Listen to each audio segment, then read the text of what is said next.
तो दोस्तों, welcome to silly point unfiltered. 2 हफ्ते के बाद हम वापस आ चुके हैं। ब्रो। जैसे सरकार की भी अकाउंटेबिलिटी कहीं गुम हुई थी कुछ 2 हफ्तों के लिए।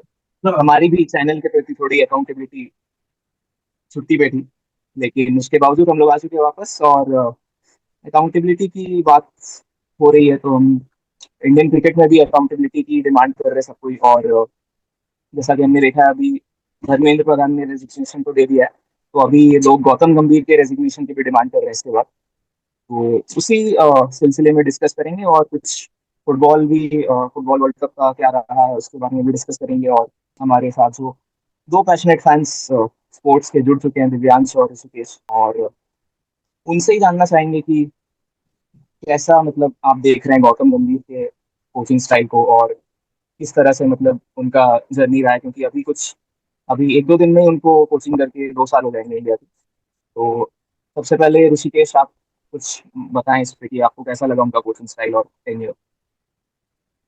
जी। वैसे देखा जाए तो काफी उतार चढ़ाव रहे हैं। लेकिन चढ़ाव तो बहुत ज्यादा रहे हैं। वैसे देखा जाए तो दो ट्रॉफीज आईसीसी ट्रॉफी जीती है गौतम गंभीर के टेन्योर में। एक T20 वर्ल्ड कप और एक चैंपियंस ट्रॉफी। लेकिन अभी जो ये हाल फिलहाल में क्रिटिसिज्म हो रहा है, ये T20 सीरीज हारने के बाद, और फिर एक और बार बहुत क्रिटिसिज्म हुआ था जो कि पिछले साल जब हमारा India Australia series test series चल रहा था। उस टाइम पे भी काफी क्रिटिसिज्म हुआ था कि अ, अ, जब हमने हारे थे मैचेस वगैरह, रोहित शर्मा की फॉर्म खराब चल रही थी, और उसमें विराट कोहली ने पहले मैच में सेंचुरी करके फिर वापस उतना कुछ परफॉर्म नहीं करा। फिर अश्विन ने सेकंड या थर्ड टेस्ट मैच में रिटायरमेंट ले ली थी, उसको भी इग्नोर करा दिया जा रहा था टीम में। उसको ऐसा फील हुआ था, अभी रिसेंटली ही उसी ने रिवील करा है कि हाँ, ऐसा मुझे लग रहा था इसलिए मैंने रिटायरमेंट ले ली। तो अभी देखते हैं आगे क्या होता है, लेकिन वही है, थोड़ा सा डिसीजन सोच समझ के लेने चाहिए गौतम गंभीर ने। अगर और एक दो सीरीज T20 सीरीज या फिर और एक दो बड़ी सीरीज कोई हार गए तो फिर मुश्किल हो सकती है गौतम गंभीर के टेन्योर के लिए। मे बी एक आध फॉर्मेट भी छोड़ना पड़ सकता है, तो वो ध्यान में रखना होगा। बाकी दिव्यांश, आपका क्या कहना है इस पे? हाँ, तो मेरा तो ये टेक है कि रेड बॉल में तो उनका नहीं रहा है कुछ अच्छा परफॉर्मेंस देखा जाए तो। क्योंकि जो डोमिनेशन था अपना डोमेस्टिक क्रिकेट में, कोई भी टीम आती थी, भले ही वो इंग्लैंड ही हो या ऑस्ट्रेलिया क्यों ना हो, जब वो इंडिया आते थे तो डर बना रहता था, और हराना इंडिया को काफी मुश्किल हुआ करता था। मतलब गढ़ था इंडिया ने बनाया था। लेकिन जब से वो कोच बने, उसके बाद न्यूजीलैंड ने पहली सीरीज में हमें बुरी तरह से अवॉइड कोच करा, जिसमें शायद 45 के आसपास अपन ऑल आउट भी हो गए थे उस सीरीज में, एक मैच में। तो काफी बुरी स्टार्ट मिली थी, और वो मोमेंटम कंटिन्यू रहा, उस सीरीज तक सीमित नहीं रहा। उसके बाद साउथ अफ्रीका ने आके भी हमें हराया। तो रेड बॉल में तो जितनी मतलब, और क्वालिफाई भी नहीं हो पाए अपन WTC साइकिल के लिए, जबकि अपन कंटिन्यूस 2 फाइनल अपन निकल लेते हैं। तो रेड बॉल में तो मेरे को नहीं लगता है कि उनकी कोचिंग काफी इम्पैक्टफुल रही है। लेकिन व्हाइट बॉल में अगर देखा जाए तो काफी उल्टे दिखते हैं फिगर्स उनके। कि जो प्रॉब्लम हमारी टीम को हो रही थी शुरू शुरू में, लगभग कि बायलेटरल सीरीज पे टीम सीरीज जीत जाते थे लेकिन आईसीसी ट्रॉफी नहीं जीत पाते थे, तो लोग क्रिटिसाइज करते थे पुराने कोचेस को कि ये पेटीएम सीरीज जिता देते हैं। लेकिन जब जो चीज मैटर करता है, जहाँ पे जो चीज ट्रॉफी मैटर करती है, आईसीसी ट्रॉफी, वो नहीं जिता पाते तो क्या मतलब है? क्योंकि मैटर तो आईसीसी ट्रॉफी करती है। तो गौतम गंभीर एरा आने के बाद ऐसा होने लग गया कि आईसीसी ट्रॉफी तो अपन रेगुलर जीत रहे हैं, जिसका जो सूखा पड़ा हुआ था ट्रॉफीज का।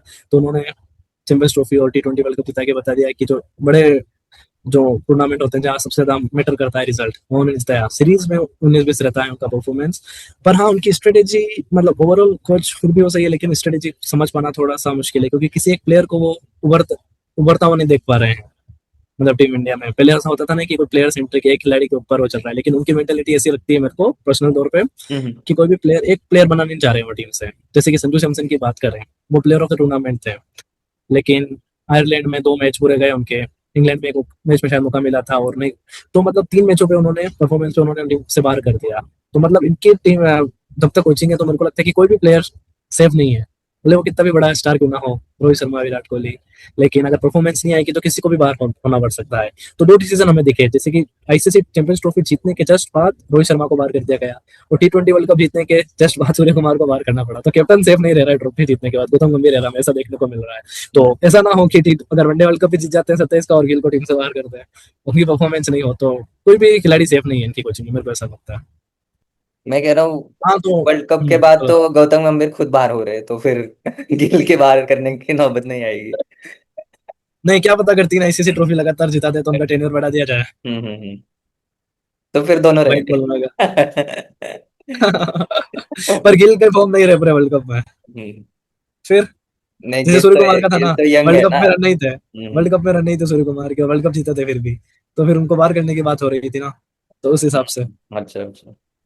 क्योंकि ऑप्शन तो है ना अपने पास, हम्म। जायसवाल बैठा हुआ है, मतलब ऑप्शन तो काफी है, रोहित शर्मा भी रिटायर हो जाएंगे तो गिल के बाहर होने के चांसेस काफी कम है, पर ऐसा ही हाइपोथेटिकल सिचुएशन है। नहीं भाई, हो और सकता है, कुछ भी केकेआर हो सकता है। आईपीएल जीतने के बाद चेहरे से भी बाहर हो गए केकेआर से। उनके हाँ। अंदर थे ना फिर। तो ये देखिए ना, रिकॉर्ड थोड़ा ऐसा ही रहा है कि कप्तान सेफ नहीं है ट्रॉफी जीतने के बाद भी। सही बात है भाई, कप्तान वाइस कैप्टन कोई सेफ नहीं है। अभी लोग डर रहे हैं कि मैं वाइस कैप्टन ना बनूं या कैप्टन ना बनूं, क्योंकि कुछ भी हो सकता है। एक बंदा फिक्स है, गौतम गंभीर, उसके अलावा भी एक दो तीन प्लेयर फिक्स है, जैसे वॉशिंगटन सुंदर और हर्षित राणा। तो उनकी तो प्रॉपर बैटिंग चल ही रही है। लेकिन थोड़ा सा हिस्ट्री में जाते हैं कि उनको कोचिंग किस बेसिस पे मिली थी। तो उनका एक जस्ट जिस साल वो कोच बने थे उससे पहले केकेआर के लिए उन्होंने ट्रॉफी जिताई थी, और काफी उनकी हाइप बनी थी, और क्रेडिट तो बहुत ज्यादा मिला था उनको। और उसके पहले एलएसजी के लिए भी उन्होंने टीम को प्लेऑफ्स में पहुंचाया था। तो अगर आप लोग उस जर्नी को देखें हैं केकेआर की या फिर एलएसजी की, तो आपको क्या लगता है कि कौन से मतलब ऐसी पॉजिटिव चीजें उन्होंने की थी, या फिर क्या उनका ही सारा क्रेडिट था, या फिर बाकी किसी का भी थोड़ा कंट्रीब्यूशन था? क्योंकि उस टाइम पे तो हाइप ही इतनी बना दी थी उनकी कि वो फिर इंडियन सेटअप में ही आ गए थे। तो आप उनके केकेआर और एलएसजी के सक्सेस को किस तरह से देखते हैं? दिव्यांश, आप स्टार्ट कर सकते हैं। एलएसजी की सक्सेस को मेरे को लगता है कि इम्पैक्ट तो था एलएसजी का, क्योंकि उनके जाने के बाद एलएसजी क्वालीफाई भी नहीं हुई प्लेऑफ में। तो जब तक वो थे क्वालीफाई तो करवा रहे थे उस समय, हालांकि केएल राहुल भी थे टीम में, लेकिन पर खाली केएल राहुल पे वो रखना मेरे को नहीं लगता। केएल राहुल तो दिल्ली में भी है, फिर भी दिल्ली कुछ नहीं कर पा रही है, हालांकि वो कैप्टन नहीं है। लेकिन मेरे को लगता है कि हाँ, वो मेंटर थे शायद एलएसजी में, कोच नहीं थे। तो कोच कोई और थे शायद उस समय। पर हाँ, काफी लाइमलाइट में रहे थे वो, और उनकी कंट्रोवर्सी भी काफी रहती थी जब एलएसजी में थे, स्पेशली जब बेंगलुरु के साथ खेलते थे, तो काफी मैचेस काफी गर्म हो विराट जाते कोहली थे। के साथ लड़ाई भी हुई थी ना वो एक मैच में। उस वजह से उनको ज्यादा लाइमलाइट मिल गई मेरे को लग रहा है, इस कंट्रोवर्सी की वजह से, परफॉर्मेंस से ज्यादा मेरे को लगता है लोग लड़ाइयों की वजह से उनको एलएसजी का मेंटर मानते हैं। हाँ, हालांकि उन्होंने पहुंचाया है टीम में, पर एलएसजी में मेरे को लगता है कलेक्टिव एफर्ट था। टीम भी अच्छी थी उस समय, उनके स्कोर भी काफी बैलेंस था, कैप्टन भी केएल राहुल काफी अच्छी फॉर्म में थे उस समय, पंजाब से जब आए थे एलएसजी में, और टीम भी स्कोर भी अच्छा था, उनको अच्छा स्कोर मिला हुआ था। तो लेकिन हाँ, केकेआर में उनकी तारीफ करनी पड़ेगी कि वापस से आना, श्रेयस अय्यर के लिए भी शायद वापस से एक नई फ्रेंचाइजी को करना, कैप्टन करना और जिताना, तो मतलब है, कोचिंग स्किल्स तो है उनमें। पर हाँ, पूरा क्रेडिट मेरे को नहीं लगता है कि उनको मिलना चाहिए किसी भी चीज का। जैसे कि अगर टीम इंडिया भी अगर वर्ल्ड कप जीती है दोनों, तो प्लेयर्स अपनी टीम भी अच्छी है काफी, ऐसा नहीं है कि खाली कोच ने वो करा है। तो मेरे को ऐसा लगता है कि खाली कोच को क्रेडिट देना भी गलत है, और खाली कोच को ब्लेम करना भी गलत है। अगर सबको साथ में लेके चलना चाहिए, मेरे को ऐसा लगता है। जी जी। लेकिन लेकिन मेरा ये मानना है कि कोच का कोच एक्चुअली डिफाइन करता है टीम के माहौल को, टीम के माइंडसेट को। कैप्टन तो यूजुअली थोड़ा सा प्लानिंग वगैरह होता है, और फिर उसके बाद ऑन ग्राउंड जो बॉलिंग चेंजेस है, फील्ड सेटिंग है, एक वो एनर्जी ले आनी है ग्राउंड पे बॉलर्स में, फील्डर्स में, वो ले आता है। लेकिन एक्चुअल जो मैटर करता है वो कोचिंग करता है एज इन सपोर्ट स्टाफ। तो क्योंकि हमने 10 साल ट्रॉफी नहीं जीती थी, तो सम ऑफ द रीजंस वेयर कि हमारा टीम मैनेजमेंट, फिर कैप्टनसी, इसमें इश्यूज थे। लेकिन वो दोनों सेम पेज पे अलाइन हुए थे 2024 के वर्ल्ड कप में, 25 के चैंपियंस ट्रॉफी, और फिर 26 के वापस T20 वर्ल्ड कप में। तो कोचिंग मैटर करती है। और तो देखते हैं अभी। ऋतिक, आपका क्या कहना है? हाँ यार, एक उस टाइम पे एक पॉजिटिव एक माइंडसेट सबका ये था कि हमें कोई ऐसा कोच चाहिए जो एकदम एग्रेसिव हो।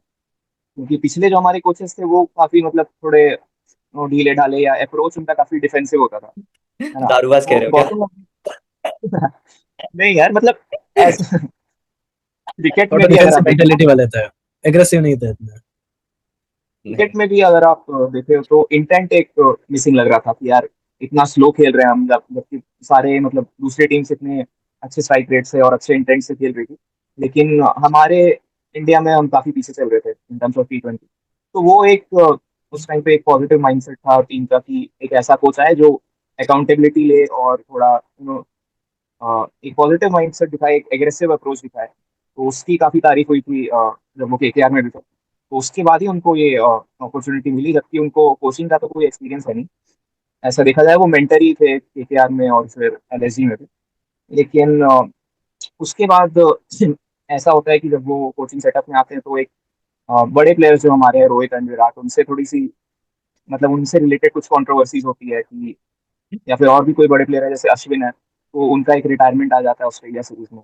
और वो मतलब बहुत नेगेटिव माहौल हो जाता है ड्रेसिंग रूम का उस टाइम पे। तो अगर आप देखें तो उनके और बड़े प्लेयर्स के बीच में रिलेशंस कुछ खास रहे नहीं।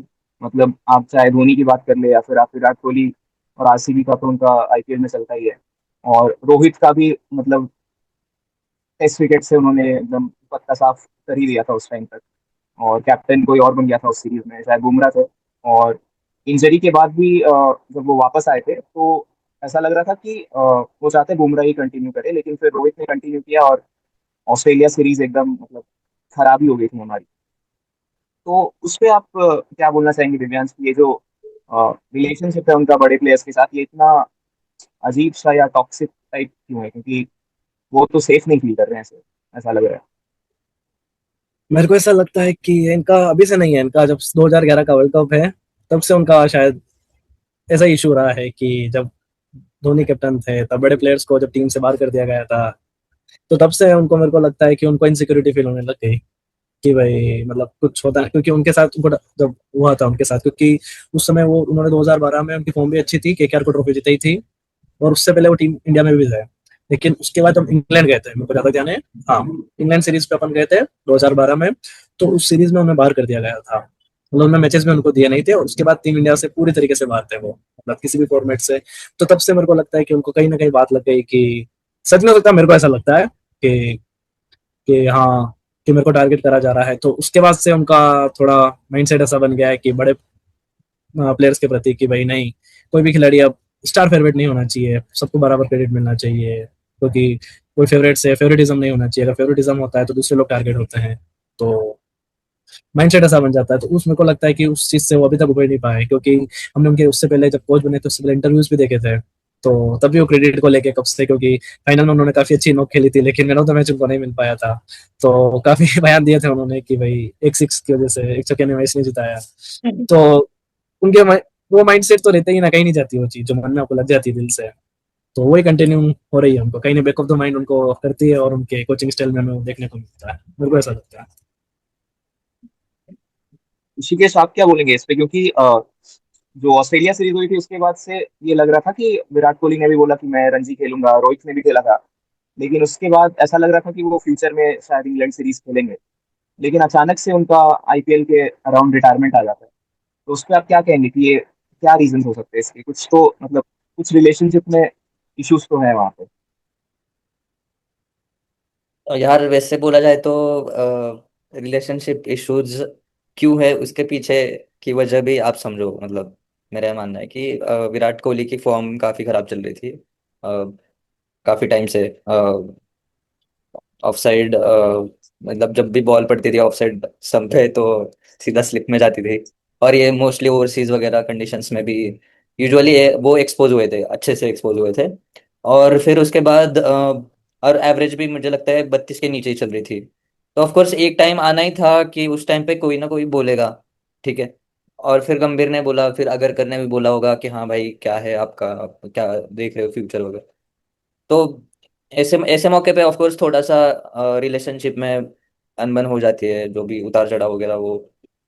और ये नॉर्मल है क्योंकि हमने पहले भी देखा है कि सचिन तेंदुलकर का के रिटायरमेंट या फिर उससे 1 डेढ़ साल पहले वो भी ये चाहते थे कि वो 2015 तक खींचे अपने आप को, लेकिन धोनी ने पहले ही थोड़ा सा बहुत बात करके और फिर सिलेक्टर्स ने वगैरह बात करके फिर उनको बोल दिया कि एशिया कप ये आपका आखिरी है।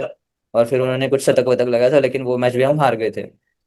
और तो इसी तरह फिर वापस अगर हम आए तो same case, Virat Kohli form खराब वगैरह चल रही थी। और वैसे बनता भी है, किसी नए प्लेयर को वगैरह मौका मिलना भी चाहिए। और दूसरी बात आती है रोहित शर्मा। रोहित शर्मा का भी सेम है, वो न्यूजीलैंड सीरीज जो हम हारे थे उसमें उन्होंने बहुत खराब परफॉर्मेंस दी थी। और फिर उसके बाद ऑस्ट्रेलिया में एक टेस्ट मैच उन्होंने स्किप करा था पर्सनल रीजन की वजह से, और फिर वापस वो आए थे। उन्होंने भी कुछ अच्छा खासा परफॉर्म नहीं करा, और फिर फाइनली लास्ट टेस्ट में उन्होंने खुद को अपने आप को ड्रॉप करा। लेकिन उन्होंने बोला था कि मैं वापस आ सकता हूँ, कि कम बैक कभी भी कर सकता हूँ और ये सब। लेकिन वो सब कहने की बातें होती है कि हाँ भाई, एक बार आपकी फॉर्म वगैरह खराब हो गई, आपके सबसे ज्यादा वैसे अपने आप क्रिकेटर या फिर बैट्समैन की टेस्ट तब होता है जब वो टेस्ट मैच खेलता है, एज इन रिफ्लेक्सेस का, हैंड आई कोऑर्डिनेशन, ये सब। और मुझे लगता है कि एज की वजह से थोड़ा सा इनमें भी मतलब दोनों में कह सकते हैं कि आए थे इश्यूज। और फिर अ, गंभीर अगर कर सिलेक्टर्स मैनेजमेंट इनको बोलना पड़ा कि हाँ भाई, like it's time to hang up the boots. और फिर हम्म। मे भी कुछ बात वगैरह हुई होगी आपस में, और फिर उसके बाद ही ये दोनों डिसीजंस लिए होंगे। जी। हम्म।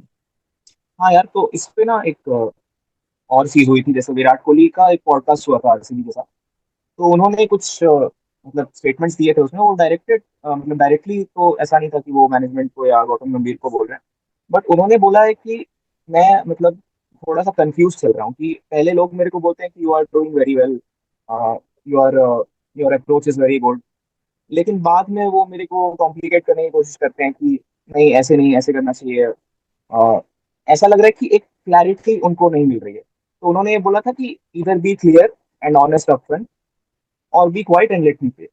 या तो आप क्लियरली मेरे को बोल दो कि आप मेरे को देख रहे हो कि नहीं, या फिर आप एकदम शांति से मेरे को देखो खेलते हुए, क्योंकि मैं तो प्रिपेयर कर रहा हूँ वर्ल्ड कप के लिए। और मेरे को जब ये क्वेश्चंस लोग पूछते हैं कि आप वर्ल्ड कप खेलोगे या नहीं, तो ये मेरे को बहुत ही खराब लगता है, क्योंकि मैं तो खेलना चाहता ही हूँ, मैं उसके लिए 100% अपना दे रहा हूँ। लेकिन शायद उतनी क्लैरिटी नहीं मिल रही है कि वो है, अगर मतलब वो स्कीम ऑफ थिंग्स में है, अगर है तो उनका अप्रोच उनको पसंद नहीं आ रहा है। तो एक इनडायरेक्ट वे में उन्होंने ये स्टेटमेंट दिया था। तो ये भी एक चीज मतलब ऐड करती है इस चीज में कि थोड़ी सी अनबन या ईगो क्लैशेस या वैसे कुछ चीजें चल रही है। विराट कोहली के साथ तो मेरे को लगता है कि काफी अनफेयर हुआ है, अगर ओवरऑल देखा जाए तो। जैसा कि मैं पहले भी कह चुका हूँ अपने पुराने वीडियोस में, उनके कि मेरे को उनके तो पता कि उनके कैप्टनसी में भी उन्होंने अपने आप उनको को अनफेयर बोला कैप्टनसी के है। लिए काफी ज्यादा ट्रोल करा जाता है, क्योंकि उन्होंने कोई आईसीसी ट्रॉफी नहीं जिताई। अगर देखा जाए तो आईपीएल टेस्ट में भी टीम नहीं उनके जीता है अंदर भाई। बहुत नहीं थी। लेकिन बहुत अंडररेटेड कैप्टन है, मेरे को अभी भी लगता है। उनके अंदर हमारी टीम काफी बैलेंस थी, और उनका जो कैप्टनसी स्टाइल था, मतलब जो टीम बेसिकली उनका एनवायरनमेंट था, जिसके भी बात तो हो रही है कि यूनिटी नहीं है, पर उनके अंदर कभी ऐसी चीजें सुनने को नहीं आती थी कि किसी के साथ किसी का क्लेश हो रहा है, कोच के साथ रिलेशन खराब है। सब कुछ सही चल रहा था। हुआ है ना भाई। 2021 में माना कि मैंने की फॉर्म अच्छी नहीं थी, T20 में रोहित ज्यादा बेटर कैप्टन हो सकते थे विराट कोहली से, तो उन्होंने गिव अप भी करा उस चीज को, हमने मानी, और उन्होंने भी समझ ली थी चीज। तो उन्होंने रोहित के लिए अपनी जगह छोड़ी, कि भाई रोहित को T20 करने तू, मेरे को वनडे और टेस्ट दोनों करना है, क्योंकि वहां पे वो अच्छी कर रहे थे। क्योंकि 2019 में भी वो एक बैड डे था, वरना मेरे को लग रहा है कि वर्ल्ड कप हम जीत सकते थे।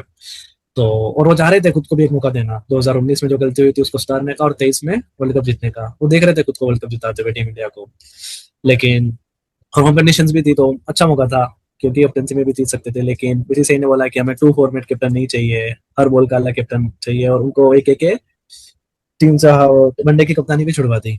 तो कहीं ना कहीं तो इंसान को लगता है इतना बड़ा प्लेयर है, लेजेंड प्लेयर है, और उसको आप ऐसा बोल के कर रहे हैं। और आज क्या कर रही है बीसीसीआई? आज तो वही सेम चीज जो उनको बोल के मना किया था, और वही चीज फॉलो हो रही है। और देख रहे हैं ना उनके सामने, अभी भी वो रिटायर्ड नहीं हुए हैं, वनडे में खेल रहे हैं। कि भाई मेरे कहीं ना कहीं तो उनको मन में लगती होगी ना ये चीज, कि भाई मेरे साथ कितना अनफेयर किया था उस समय।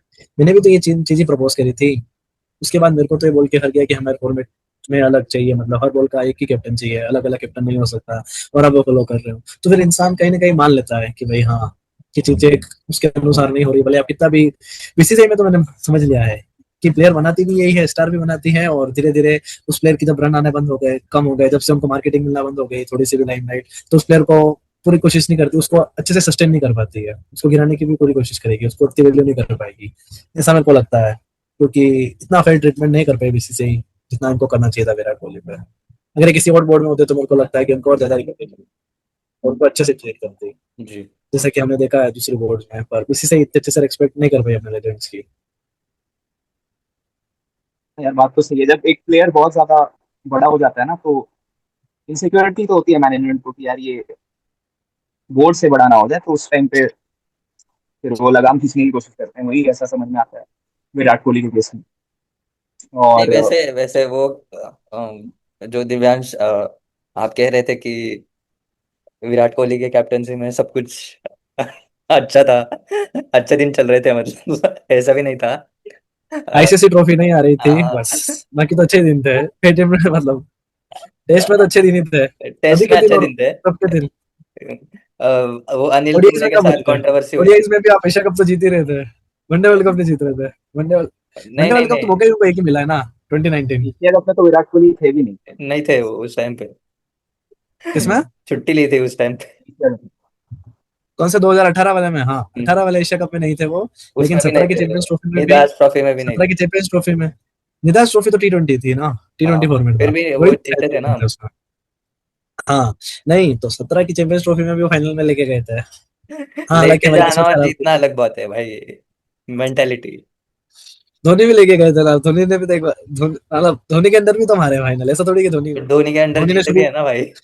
सुनो, सुनिए, धोनी के अंदर अपन शुरू में जीत गए और लास्ट में हार रहे थे। विराट कोहली का टफ, वो हमारे इंडियन क्रिकेट का एक खराब समय चल रहा था, विराट कोहली के केस में शुरू में ही हार गए तो विराट कोहली को मौका नहीं मिला। क्या था, विराट कोहली के लास्ट के टेबल में जीत जाते हैं, लास्ट के जो उनके वर्ल्ड कप मिलते हैं उनको, 2023 वाला 24 वाला T20 वर्ल्ड कप, क्या था उसमें जीत जाते हैं।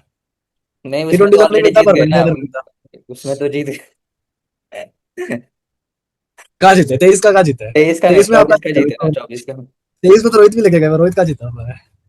बट फिर तो वही बात हो गई ना, रोहित ने क्योंकि पहले विराट नहीं जीता, लेकिन उसके बाद जीता ना।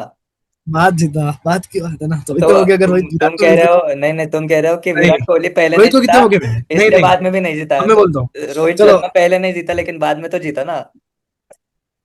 हाँ तो बाद में जीता तो बाद में मौका तो देते, विराट को भी तो एक मौका चाहिए था ना, और दूसरा वैसे तो भाई अभी एक हेल्दी बैंटर तो चल रहा था दिव्यांश और ऋषिकेश के बीच में, रिगार्डिंग विराट कोहली एंड रोहित, और पता नहीं धोनी को भी लेके आ गया इसमें। बट लेकिन अभी जो समझ में आ रहा है ना ऐसा सुन के कि ऋषिकेश गौतम गंभीर के तो बहुत बड़े सपोर्टर है, विराट कोहली का ठीक है उतना नहीं है शायद, यही समझ आ रहा है। लेकिन ऋषिकेश भी आप ये बता दीजिए, हमारी टेस्ट में गौतम गंभीर के आने के बाद जो अचीवमेंट्स रही है वो आपको बता दूं। बांग्लादेश से हम जीत गए और वेस्ट इंडीज से हम जीत गए।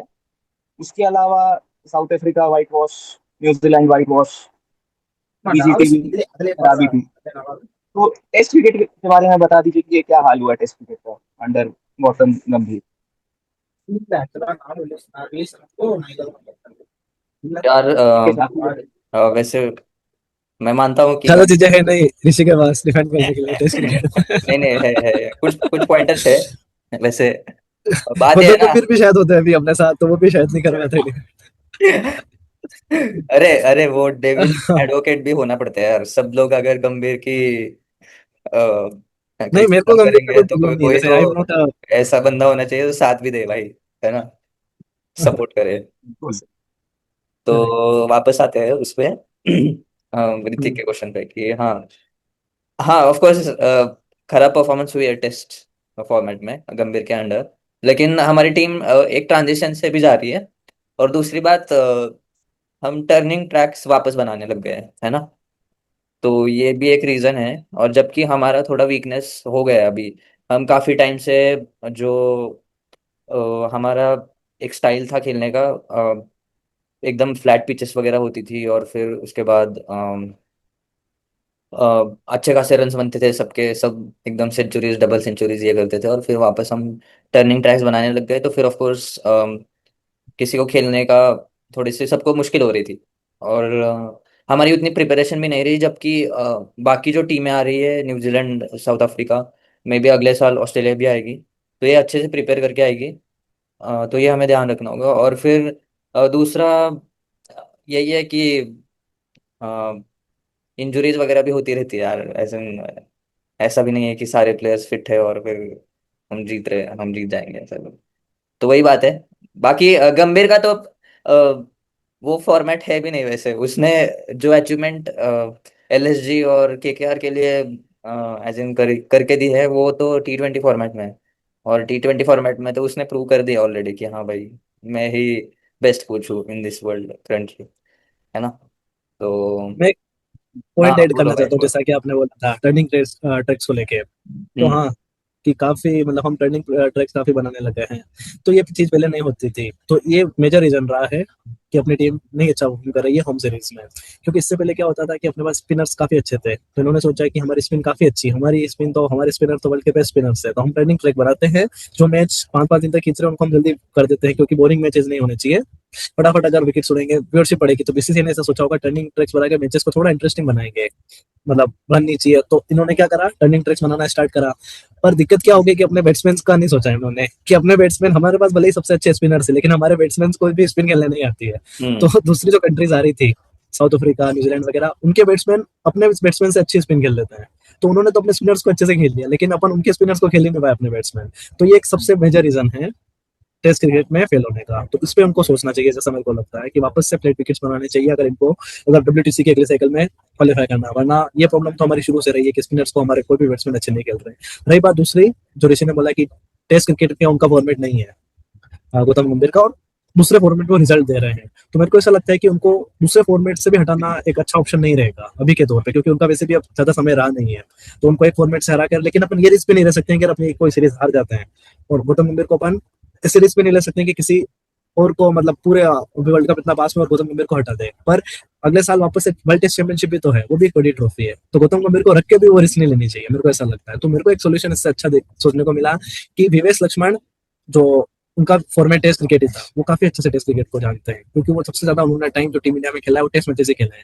और वो अपनी टीम को कोच करते हैं, जहाँ पे गौतम गंभीर नहीं चाहते, जैसे कि अभी जिम्बाब्वे में कर रहा है, और उनकी भी कोचिंग स्टाइल काफी अच्छी रही है। तो मेरे को ऐसा लगता है कि जब तक गौतम गंभीर का टेन्योर है और रिजल्ट नहीं आ रहे हैं, तो टेस्ट क्रिकेट की जो कोचिंग है वो विवेक लक्ष्मण को दे देनी चाहिए, और गंभीर को बोलना चाहिए कि आप वनडे और टेस्ट को फोकस करो। तो ये मेरे को एक बेटर ऑप्शन दिख रहा है अभी के लिए। वनडे और एक सीरीज और नए रिजल्ट आते हैं।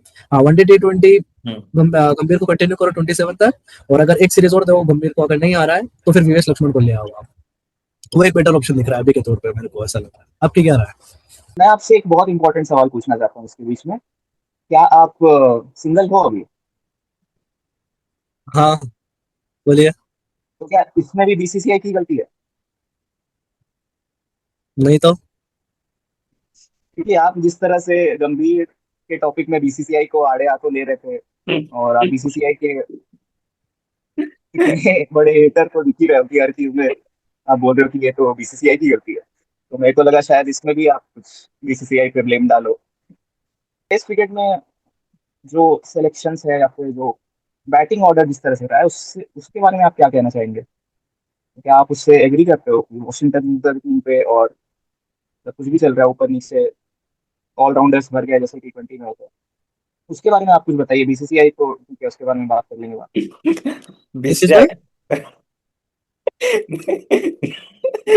समझ तो भाई आप। हाँ। बीसीसीआई को ये आड़े हाथ क्या मत मतलब लो है भाई, कि गंभीर को आड़े हाथ लो।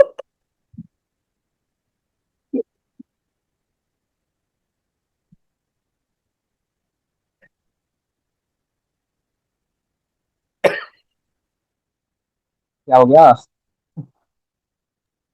हम्म। हेलो। मेरे हाँ, को आवाज आ क्वेश्चन रही है? रिपीट करें, मैंने सुना नहीं। हाँ हाँ। क्वेश्चन ये हाँ, था कि टीम के जो बैटिंग ऑर्डर है, टीम में जो प्लेयर्स खेल रहे हैं टेस्ट क्रिकेट में, जितने ऑलराउंडर्स हमने भर लिए हैं, तो उस चीज पे आपका क्या कहना है? आप उस चीज से एग्री करते हैं उस अप्रोच से, या फिर उसमें आप बोलते हैं कि बीसीसीआई की गलती है? इस चीज से की गलती तो क्या कहेंगे उसमें, लेकिन हाँ, ऐसा नहीं होना चाहिए, स्पेशलिस्ट ज्यादा होने चाहिए, मेरे को ऐसा लगता है टेस्ट क्रिकेट में तो, कि जो स्पेशलाइज बैट्समैन है उनको ज्यादा लेना चाहिए, और बॉलर्स को भी ऑलराउंडर से ज्यादा, क्योंकि ऑलराउंडर छोटे फॉर्मेट के लिए मेरे को लगता है कि ठीक है, T20 तक, वनडे तक ठीक है, लेकिन टेस्ट क्रिकेट में जितने स्पेशलिस्ट होंगे, जितने आपके पास फुल टाइम बैट्समैन होंगे, फुल टाइम बॉलर होंगे, तो वो ज्यादा बैलेंस अप्रोच रहेगी। और किसी भी प्लेयर का बैटिंग ऑर्डर चेंज करना भी सही नहीं है कि 3 नंबर पे कोई आ रहा है, 4 नंबर पे, क्योंकि T20 क्रिकेट पूरा अलग है और टेस्ट क्रिकेट पूरा अलग है। तो ऐसी चीजें गौतम गंभीर के अंदर ही देखने को मिली है, क्योंकि मेरे को नहीं लगता है कि इससे पहले मैंने कभी ऐसा देखा था कि कोई नाइट वॉचमैन हमें देखने को मिलते थे, वो बात अलग है, लेकिन आप फर्स्ट इनिंग में भी आप ऐसे चीज कर रहे हो, मतलब लेके आ रहे हो, जब मर्जी पड़े हर एक प्लेयर का बैटिंग ऑर्डर बिठा रहे हो, तो वो टेस्ट क्रिकेट में मेरे को नहीं लगता है कि एक अच्छी चीज है, क्योंकि रेड बॉल क्रिकेट काफी अलग होता है व्हाइट बॉल से। तो वो जो एक्सपेरिमेंट जो आप करते हो ये सारी चीजें बैटिंग ऑर्डर वाले, वो T20 क्रिकेट IPL तक ही अच्छे लगते हैं। हाँ, टेस्ट क्रिकेट में मेरे को नहीं लगता है कि ऐसी चीजें होनी चाहिए।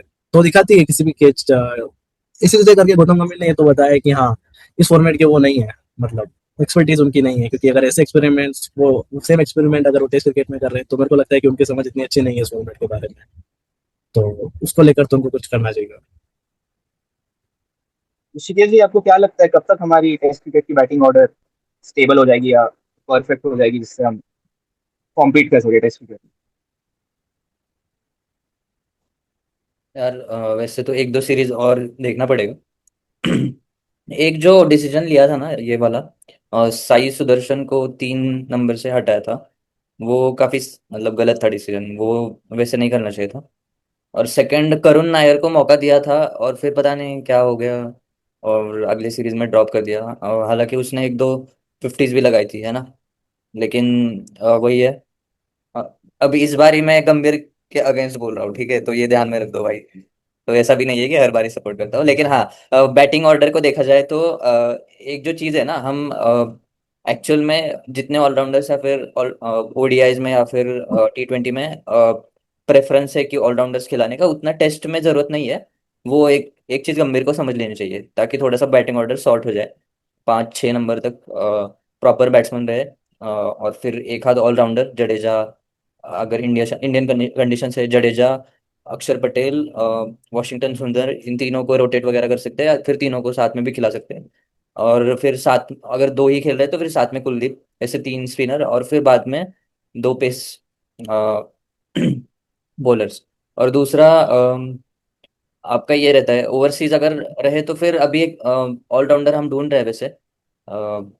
शार्दुल ठाकुर एक हुआ करते थे, लेकिन मुझे नहीं लगता अभी अगली जब भी ओवरसीज सीरीज आएगी न्यूजीलैंड में वगैरह शायद होने वाली है, तो मुझे नहीं लगता उनको मौका मिलेगा कोई ऑलराउंडर। और नीतीश रेड्डी हो सकता है एज एन फिट हो जाए तब तक, तो वो ये एक ऑप्शन है अभी के लिए तो। बट हाँ, एक पेस बॉलिंग ऑलराउंडर तो हमें चाहिए रहेगा टेस्ट सीरीज के लिए, तभी थोड़ा सा एक कॉन्फिडेंस आएगा टीम में भी। और एक वो गिल को भी कैप्टनसी करने में थोड़ा सा मजा भी आएगा, और फिर एक चांसेस बन जाते हैं अगर आपके पास सही बैलेंस हो टीम में। तो you always have chance to win the test match.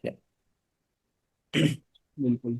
और कुछ कुछ ना स्टेटमेंट्स उनके आए थे जब उनसे टेस्ट क्रिकेट के बारे में पूछा गया था टेस्ट सीरीज में, तो उन्होंने बोला था कि I am the same guy who one you champions trophy, और ऐसा ही कुछ उन्होंने बोला था। तो हम्म। आपको क्या लगता है, ये स्टेटमेंट, ऐसे स्टेटमेंट देना सही रहता है? क्योंकि एक टीम का पूरा कंट्रीब्यूशन रहता है, और आप खुद ये बात करते हो कि टीम सबसे ऊपर होनी चाहिए, लेकिन आपसे जब कुछ क्रॉस क्वेश्चन होता है तो आप उसको डिफेंड करने के लिए बोलते हो कि I am the same guy who won you champions trophy, और आप उधर से फिर रोहित का भी आप क्रेडिट कहीं ना कहीं ले रहे हो, और उसके बाद तो आपने उनको कैप्टनसी से भी हटा दिया हो। तो उस पर आप क्या कहेंगे? अब तो आपके दोनों फेवरेट्स के बीच में अब लड़ाई हो चुकी है, रोहित वर्सेस गंभीर। तो इस पे आपका क्या पॉइंट ऑफ व्यू है? हम्म। नहीं, इस पे एक्चुअली मेरा क्वेश्चन है। आप अपने आप को गंभीर के शूज में रख दो, ठीक है, और फिर सोचो मेरा एक कैप्टन है जिसने world cup final, ODI world cup final तक ले गया, फिर चैंपियंस ट्रॉफी जिताई। उसकी उम्र 37-38 साल है। अ, और फिर मुझे और 1-2 साल वर्ल्ड कप के लिए है।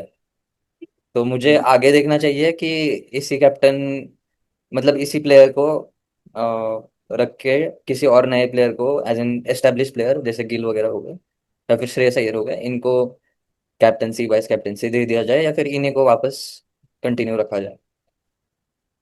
तो आपका क्या कहना है इस पे, अगर आप अपने आप को गंभीर के शूज में रखते हो तो? नहीं, मेरा एक ही टेक है इसमें। जैसे अगर आप देख रहे हो उनको एज अ प्लेयर 2027 में, क्योंकि शायद आप पता नहीं देख रहे हो या नहीं देख रहे हो, कंफ्यूजन चल रही थी, हाँ। क्योंकि अभी जो सीरीज हो रही थी उसमें एक न्यूज आता है अचानक से कि लास्ट मैच होने वाला है, लेकिन उस लास्ट मैच में रोहित शर्मा का एक अच्छा स्कोर आ जाता है, और उसके बाद फिर से ये न्यूज चलती है कि नहीं, वो 27 खेल रहे हैं। तो अगर वो चीज आपके पास क्लैरिटी नहीं है पहले से, तो फिर डिफिकल्ट है ना कि आप कैप्टन किसको चूज करोगे। अगर आप उनको देखते हो कि वो खेल रहे हैं तो वो कैप्टनसी भी कर सकते हैं, मुझे कोई लगता है इसमें। और अगर नहीं खेल रहे तो आप फिर क्लियरली आप उनको बता दो कि हम्म। आपका हो गया, हम दूसरे ओपनर्स को देखेंगे। और गिल गिल तो कैप्टन बन ही गया था। बट वो चीज़ होनी चाहिए, क्लैरिटी होनी चाहिए। ये तो अभी की बात है ना, लेकिन उस टाइम पे जब जून जुलाई में पिछले साल जब टीम हम्म, सिलेक्शन होना था, शायद कोई सीरीज थी जिसमें गिल को कैप्टन बनाया हम्म, था, तो हम्म, उस टाइम पे डिसीजन लिया ना कि हाँ भाई रोहित शर्मा को हटाते हैं, क्योंकि हम्म, डाउटफुल है ना। और इस वजह से कोई नए प्लेयर को कैप्टेंसी दे देते हैं। हम्म, तो अ, वैसे मेरा ये मानना है कि ये वैसे सही डिसीजन है यार, किसी नए प्लेयर को एक। और है वैसे सीनियर प्लेयर्स है, अगर कुछ फील्ड सेटिंग वगैरह, कुछ स्ट्रेटेजिकल चेंजेस है, टैक्टिकल चेंजेस है, तो उसके लिए सीनियर प्लेयर्स है टीम में। ऐसा भी नहीं है कि एज एन रोहित शर्मा को ही कैप्टेंसी करनी है या फिर लाइफ टाइम, जब तक वो रिटायर ना हो जाए। तो एक नए प्लेयर जिसने ऑलरेडी चैंपियंस ट्रॉफी जीती है, उससे ही मेंटरशिप अगर मिल रही है, तो फिर इसमें मतलब इससे बड़ी चीज़ क्या है भाई। तो एक वो बेटन पास होती है रिले में, रिले रेस में, वैसे ही एक बेटन पास हुई है, लेकिन वो थोड़ा सा स्मूथ नहीं हुआ है इन टर्म्स ऑफ, मे भी कह सकते हैं कम्युनिकेशन, हम्म, है ना। गंभीर टू गंभीर प्लस आगरकर विथ रोहित शर्मा, हम्म। क्योंकि वो अचानक से डिसीजन वगैरह लिया। यही है फिर। और एक्चुअली बाकी लोगों को वही सबसे ज्यादा प्रॉब्लम लग रही कि वो स्मूथ नहीं हुआ है। हम्म। क्योंकि रिपोर्ट्स यार, मतलब जिन्होंने ये रिपोर्ट दिया था कि रोहित शर्मा का लास्ट मैच है, वो रोहित शर्मा के बहुत क्लोज ऐसा उनको माना जाता है, वो इंडियन हम्म। एक्सप्रेस में। तो वही यार, ये कम्युनिकेशन का जो गैप है ना, वही लोगों को खराब लग रहा है, जितने भी फैंस है। कि आप एक लेजेंड को एक कम्युनिकेट अच्छे से कर दो, बाकी तो यार आप टीम के लिए जो बेस्ट है वही होना चाहिए। अभी जो रिसेंट में सीरीज हुई थी आयरलैंड और इंग्लैंड T20 सीरीज, आप वाइट वॉश हो गया उसमें। और हम बात भी कर रहे थे कि गंभीर T20 में तो काफी अच्छे कोच है। लेकिन फिर ये थोड़ी कॉन्ट्राडिक्टरी सी चीज हो गई। तो इसमें आप क्या मेन रीजन देखते हैं, या फिर मतलब क्रिकेटिंग रीजन आप दे रहे हैं मुझे पता है, तो आप कुछ क्रिकेटिंग रीजन इसमें बता दें कि क्या हो सकता है कि जिसकी वजह से ये मतलब हार फेस करना पड़ा हम लोगों ये तो सरप्राइज ही था, मेरे को लगता है कि ओवर कॉन्फिडेंस हो सकता है इसका एक रीजन, की भाई काफी कॉन्फिडेंस, ओवर कॉन्फिडेंस के साथ उतरे हो की टीम, क्योंकि जस्ट वर्ल्ड कप जीत के आए हैं और कन्विंसिंगली जीते थे लास्ट। अगर शुरू का फर्स्ट फेज अच्छा नहीं रहता, लेकिन लास्ट के जो नॉकआउट मैचेस खेले जिस हिसाब से, तो जिस हिसाब से टीम थी, तो मेरे को लग रहा है इन्होंने भी सोचा नहीं होगा कि इतनी बुरी व्हाइट वॉश हो जाएंगे आयरलैंड से। तो बाकी मेरे को ऐसा लगता है कि जो टीम डिसीजन जो है, मैनेजमेंट के डिसीजन से, वो भी थोड़े सही नहीं लगे मेरे को। जैसे संजू सैमसन को इन्होंने ड्रॉप करा बीच में, एक दो मैच सही नहीं निकले। और जो सिलेक्शंस भी करे, एक ही प्लेयर को बार बार मौका दे रहे हैं, जैसे भुवनेश्वर कुमार, जो जो प्लेयर जिनको होने चाहिए थे टीम में, जैसे मैं पहले भी बोल चुका हूँ, सेम चीज रिपीट हो रही है कि रजत पाटीदार को होना चाहिए था स्क्वाड में, डिजर्विंग प्लेयर थे, उनको इन्होंने मौके नहीं दिए। अलग अलग तरीके से एक्सपेरिमेंट करे, तो मेरे को लगता है कि वो रीजन हो सकता है, क्योंकि एकदम से जो खिलाड़ी, श्रेयस अय्यर थोड़ी कब से खेल रहे हैं, लेकिन T20 में थे ही नहीं वो, उसी प्लेयर को आप डायरेक्ट लाके कैप्टन बना दिया टीम का, भले ही वो आयरलैंड से खेल रहे थे। तो काफी कुछ चेंजेस रहे हैं, तो कॉन्फिडेंस तो पहले से था टीम के पास, ओवर कॉन्फिडेंस होगा कि जीत के आए थे और इनसे तो जीत ही जाएंगे, तो दो तीन चीजें साथ में रही, इस वजह से मेरे को लगता है कि टीम की आदत होगी। भाई को। तो है ना। डेविल्स एडवोकेट ऋषिकेश, आप क्या बोलेंगे सर? हाँ हाँ, डेव वैसे क्रिकेटिंग रीजंस वैसे बोला जाए तो यार बैलेंस बैलेंस नहीं है टीम में ना अभी, वैसे बोला जाए तो। एक तो हार्दिक पांड्या नहीं है, और ऊपर से फास्ट बॉलर जसप्रीत बुमराह, और हमारी थोड़ी सी बॉलिंग अनसेटल्ड है। वैसे देखा जाए तो एज एन अर्शदीप वैसे सेकंड बेस्ट बॉलर है, लेकिन वो एज अ लीडर या फिर लीडर टाइप नहीं है। सिराज अगर होते तो वो, हाँ वो कह सकते हो भाई, हाँ एज अ लीडर है, उनमें है थोड़े से क्वालिटीज की जो कि बाकी जो जूनियर या फिर नए बॉलर्स हैं उनको गाइड कर सकते हैं, लेकिन वैसे कुछ था नहीं इस बॉलिंग लाइनअप में, तो इस वजह से ये एक हार गई सीरीज बेसिकली। और हम्म, और वैसे बैटिंग लाइनअप में वही वो संजू सैमसन यार। हम हमारी आदत, जो एक मेजर क्रिकेटिंग रीजन है ना, वो ये है कि हम फ्लैट ट्रैक्स पे खेलते हैं, हम 200 प्लस विकेट्स पे खेलते हैं।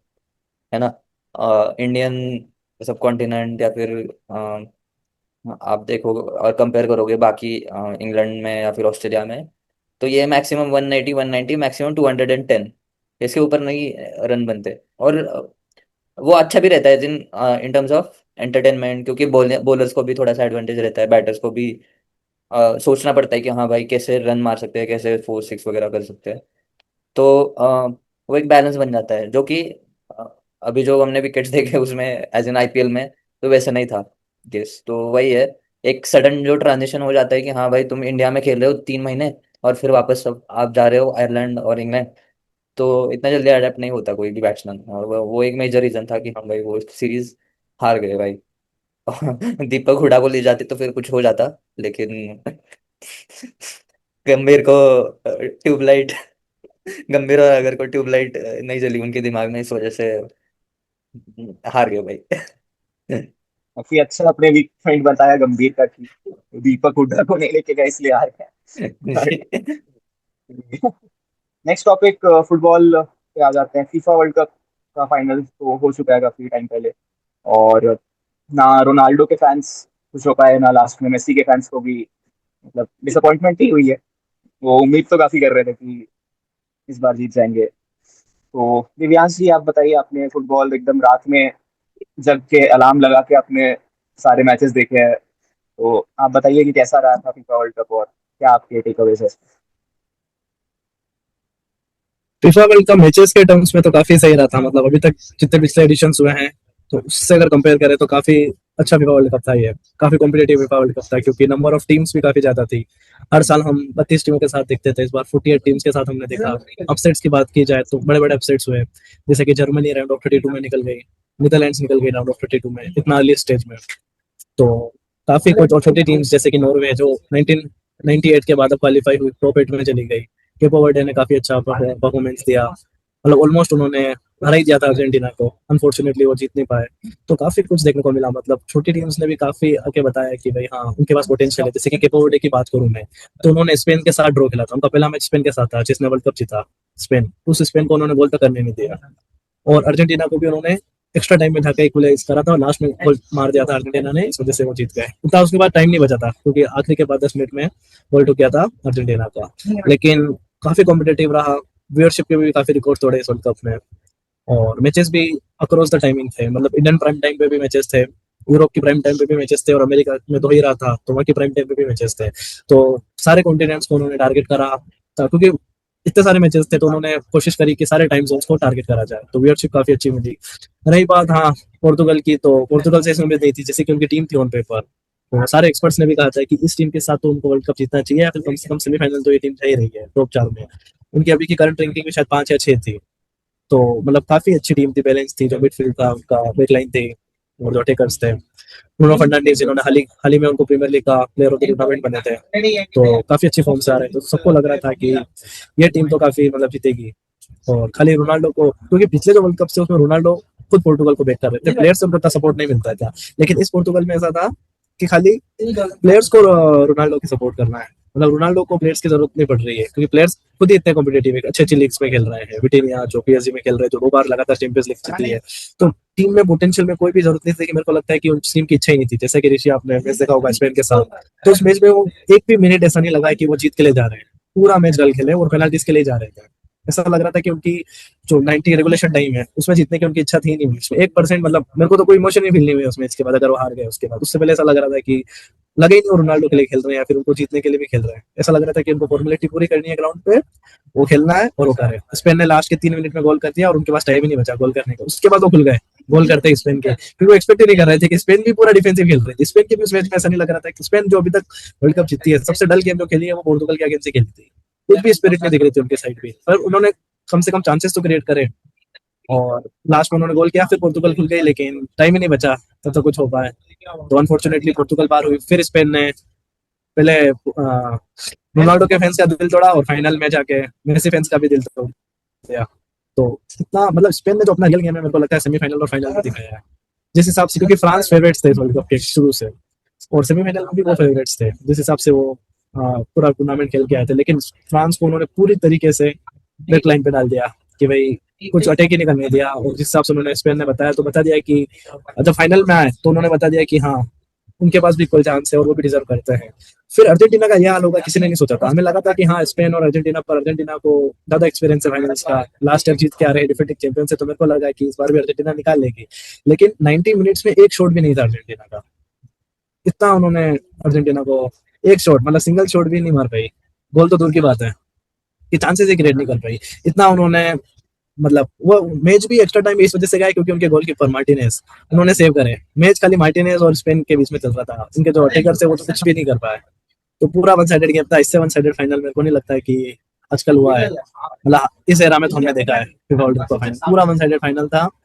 और स्पेन के लिए काफी अच्छी बात है कि वो जीते 2010 के बाद, दूसरी ट्रॉफी उनके पास है।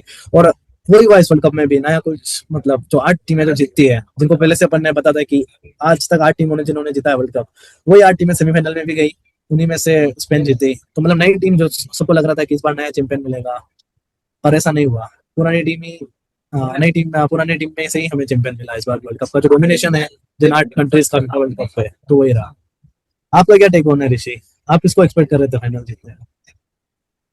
यार वैसे वैसे अगर तुम्हारी बात को कहा जाए ना, तो जिस टीम ने फ्रांस को हरा दिया, वो टीम फिर वो तो एज एन ऑब्वियस था कि हाँ भाई वो वर्ल्ड कप जीत रही है, क्योंकि फ्रांस फेवरेट थी।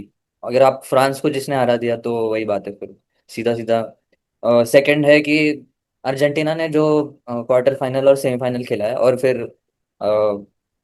राउंड ऑफ 16 भी खेला था शायद स्विट्जरलैंड के अगेंस्ट, राइट?